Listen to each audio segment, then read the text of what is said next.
Mainit ang panahon. Mainit na rin ang halalan. Nako, nagkakademandahan na. Nakita nyo si Awi. Nako, pati si Awi, dinamay pa. Huwag kang mag-alala, Awi. Mahal ka ng mga taga-Tondo. Sabay-sabay ta.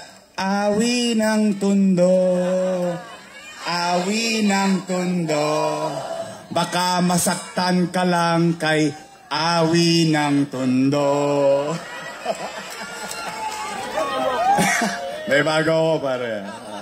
Anyway, maraming salamat sa inyo at mga nanay, tatay ko, mga lolo't lola ko, mga batang Maynila, pumanatag kayo. Basta dito, walang maninira. Tayo dito, real talk lang tayo. Ha?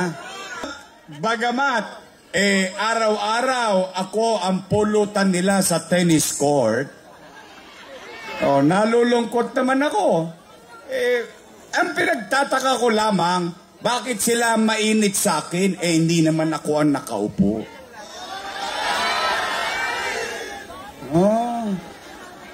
Ako ito maraming mga matatanda nandito.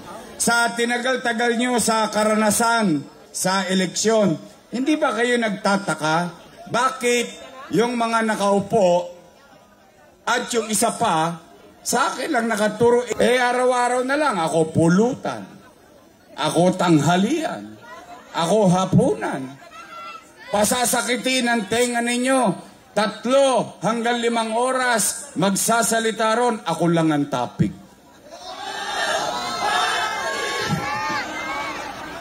Tapos, magbibigay ng 1,000. 500. Tama ba?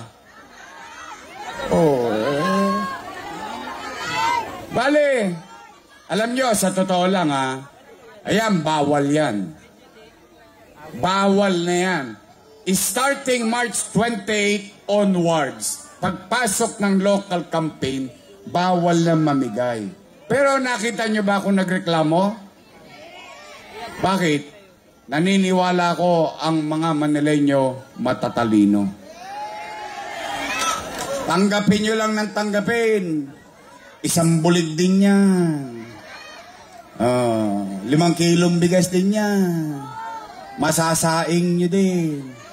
Basta tatandaan ninyo, huwag nyo kaming kalilimutan. Huwag kayong magpapaakit.